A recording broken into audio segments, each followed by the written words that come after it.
আসসালামু আলাইকুম। বাংলাদেশ সেনাবাহিনী প্রধান জেনারেল ওয়াকারুজ্জামান বাংলাদেশে বর্তমান চলমান যে জ্বালানি সংকট এই প্রসঙ্গে একটি গুরুত্বপূর্ণ বক্তব্য দিয়েছেন, যেটা আমার কাছে খুবই তাৎপর্যপূর্ণ মনে হয়েছে।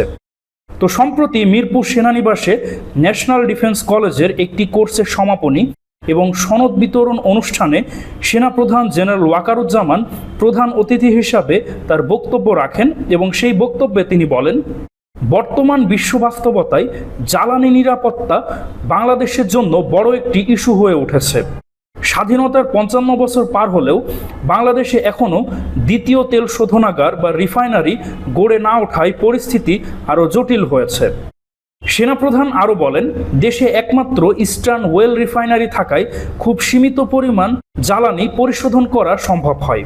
ফলে অধিকাংশ জ্বালানি উচ্চ মূল্যে আমদানি করা হচ্ছে, যার প্রভাব জাতীয় অর্থনীতি এবং জনজীবনে প্রভাব ফেলছে।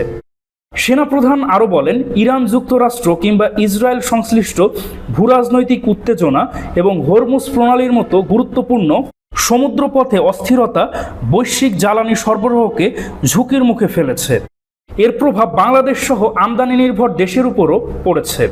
আর প্রতিরক্ষা সক্ষমতা প্রসঙ্গে সেনাপ্রধান বলেন, দেশের আমদানি রপ্তানির বড় অংশ সমুদ্র নির্ভর হওয়ায় নৌবাহিনীর সক্ষমতা আরও জোরদার করা জরুরি। পাশাপাশি দেশের জাতীয় নিরাপত্তা নিশ্চিতে বিমান বাহিনীর আধুনিকায়নও প্রয়োজন। সেনাপ্রধান আরও বলেন, রোহিঙ্গা সমস্যা একটি জাতীয় সমস্যা, যার সমাধানে জাতীয় এবং আন্তর্জাতিক পর্যায়ে সমন্বিত উদ্যোগ প্রয়োজন। আর সর্বশেষ সেনাপ্রধান যেই কথা বলেছেন সেটা আমার কাছে খুবই তাৎপর্যপূর্ণ মনে হয়েছে।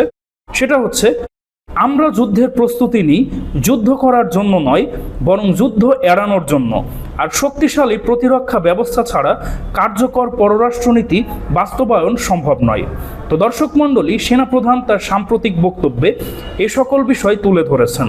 তো এই বিষয়ে আপনাদের কি অভিমত অবশ্যই কমেন্টে জানান।